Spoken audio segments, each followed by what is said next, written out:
जनाबाई जी का जन्म गोदावरी तट पर गंगखेड नामक एक ग्राम महाराष्ट्र में हुआ था। बचपन में ही इनकी मां का निधन हो गया था। उनके पिता उन्हें भगवान विट्ठल के दर्शन के लिए पंढरपुर लाए और वहीं उनकी भी मृत्यु हो गई।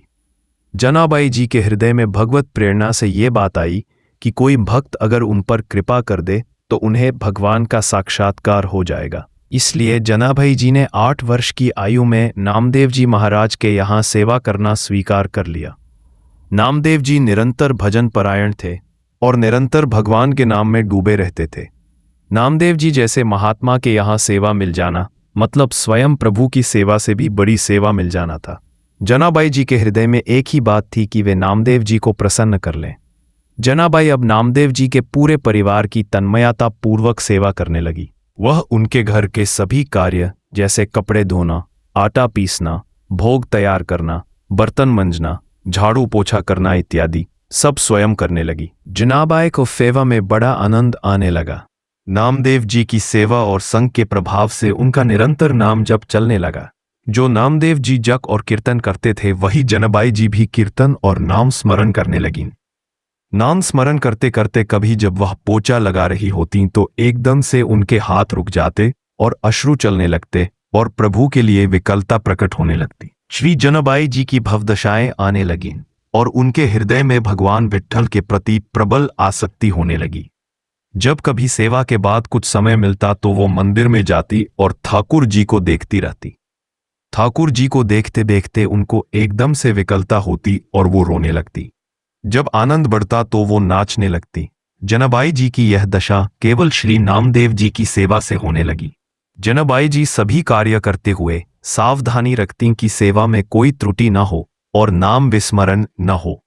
ऐसे जनाबाई श्री नामदेव जी की सेवा में मगन रहने लगीं। वह सावधान रहती कि वे अपनी स्थिति में इतना न डूब जाएं कि उनकी सेवा छूट जाए, क्योंकि सेवा भक्त की प्रसन्नता के लिए है और भक्त की प्रसन्नता से ही विट्ठल भगवान रीझ जाएंगे।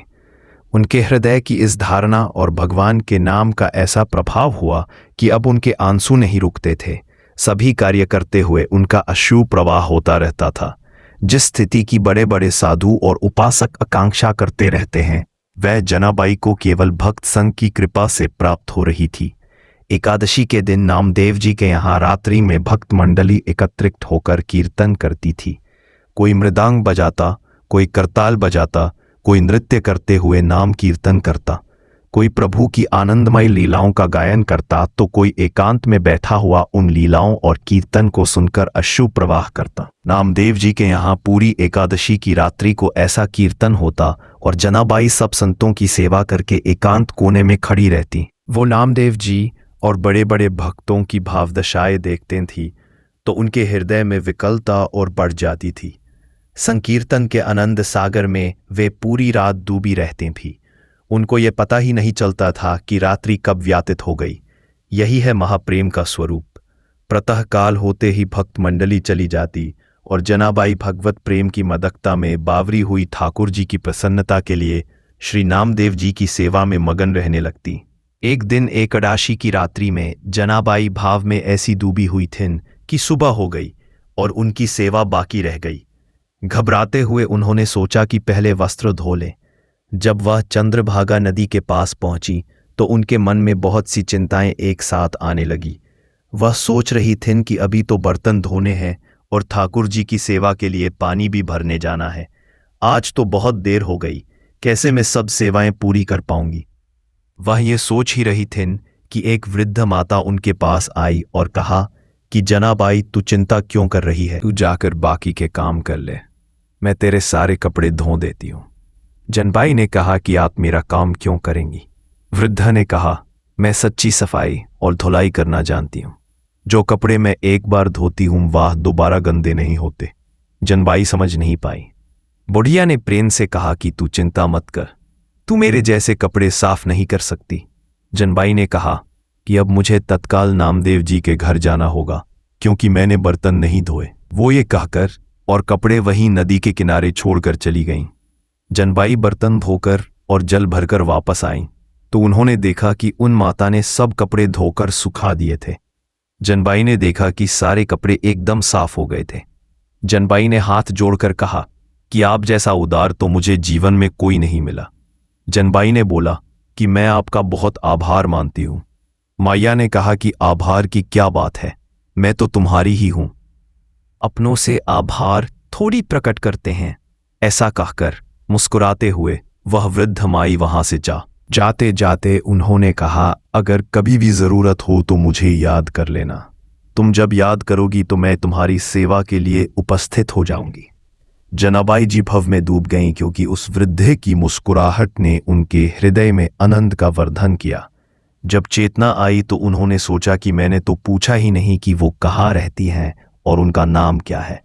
उन्होंने आसपास देखा तो वृद्ध दिखाई नहीं दी। अब तो उनके हृदय में विकलता हुई कि शरीर तो इतना वृद्ध था उनका, फिर कैसे वो हवा की तरह भाग गई। वह कौन हो सकती है? जनाबाई सब कपड़े लेकर घर पहुंची। उनका हृदय बड़ा व्याकुल था कि आखिरकार वह वृद्ध कौन थी और वो अपनी मुस्कुराहट से कैसा जादू कर गई कि मेरा चित्त बार बार उसी का चिंतन कर रहा है। जनाबाई गदगद कंठ से नामदेव जी के समीप गईं और उनको पूरी घटना सुनाई।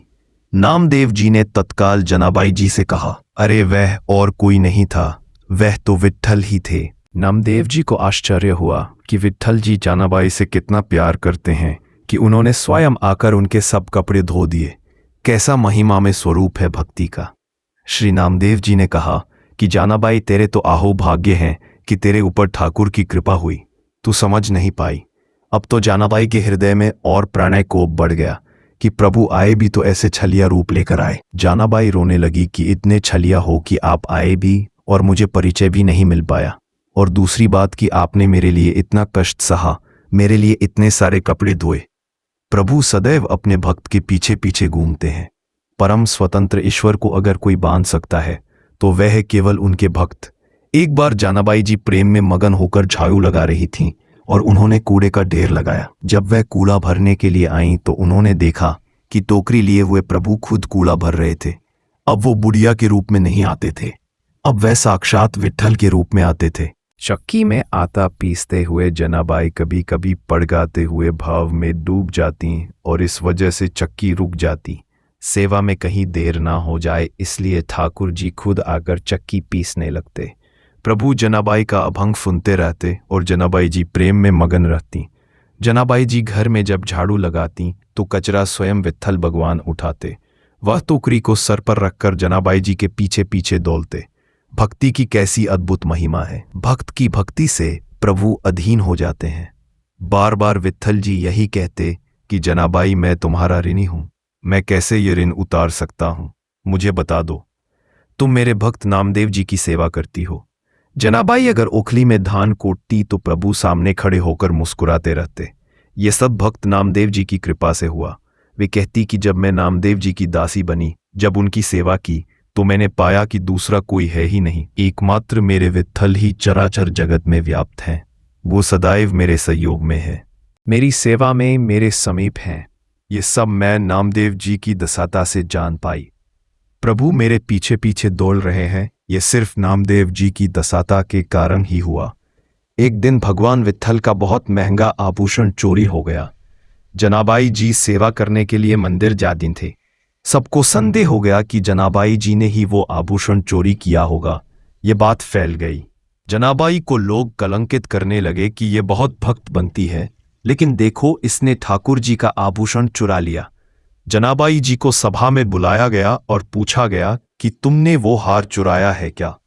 जनाबाई ने कहा कि मेरे प्राणधन श्री विट्ठल भगवान है, मैं उनका हार क्यों चुराऊंगी? वह खुद मेरे हैं, मुझे हार चुराने की क्या जरूरत है? भक्त की भावनाओं को तो कोई भक्त ही समझ सकता है। जनाबाई जी ने शपथ खाकर कहा कि मैंने ये रत्न का आभूषण नहीं चुराया है। किसी ने जनाबाई की बात पर विश्वास नहीं किया। राजा ने जनाबाई को सूली की सजा दे दी। सूली पर चढ़ाने के लिए जनाबाई को हाथ बांधकर चंद्रभागा नदी के तट पर ले जाया गया। जनाबाई जी के हृदय में आया कि बहुत बढ़िया, जैसी विट्ठल जी की इच्छा। वह बस विट्ठल विट्ठल जपने लगी। जैसे जैसे वो विट्ठल बोलते वैसे वैसे सूली पिघलती जाती। ऐसा होते होते पूरी सूली पिघल गई। सब आश्चर्यचकित हो गए। राज सैनिकों ने जनाबाई को प्रणाम किया और उनसे क्षमा मांगी। ये लीला दो प्रभाव दिखाने के लिए हुई। पहली, जनाबाई जी को कोई भय नहीं था, क्योंकि वह सोच रही थी कि सूली की सजा मेरे प्रीतम का विधान है और मेरे प्रीतम के मिलान के लिए अब ये शरीर छूटने वाला है, तो कोई भय नहीं। और दूसरी बात ये कि एक भक्त कितनी महिमा से युक्त होता है, इससे प्रभु दिखाते हैं कि उनके भक्त को प्रकृति का कोई भी प्रहार विचलित नहीं कर सकता, नष्ट नहीं कर सकता। एक बार कबीरदास जी महाराज श्री नामदेव जी के दर्शन करने जा रहे थे। उन्होंने देखा कि कुछ शोरगुल हो रहा है, तो किसी से पूछा कि क्या हो रहा है।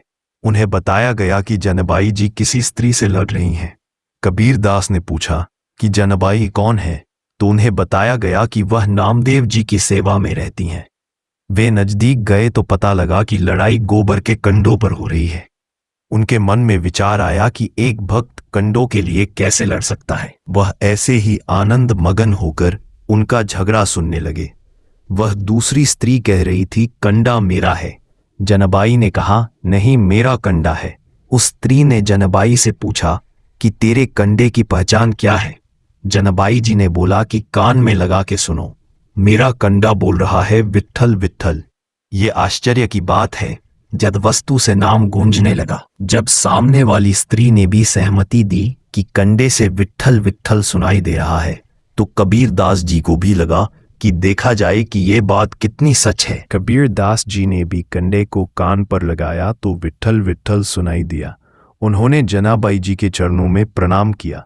कबीरदास जी ने सोचा कि कितने महान हैं नामदेव जी की उनकी सेवा में रहने वाली दासी के भी ऐसे महान परमाणु हैं कि जिस चीज को उन्होंने छू लिया वो विट्ठल विट्ठल बोलने लगी। जनाबाई जी की नामदेव जी से ऐसी तन्मयता हो गई थी कि जब नामदेव जी ने समाधि ली तो ठीक उसी दिन कीर्तन करते हुए जनाबाई भी विट्ठल भगवान में विलीन हो गईं। जो भक्तों के चरणों का आश्रय लेता है उसके सारे विकार नष्ट करके प्रभु उसे भगवत अनुराग में रंग देते हैं।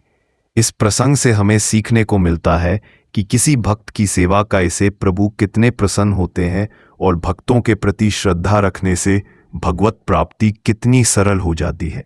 जय श्री कृष्णा।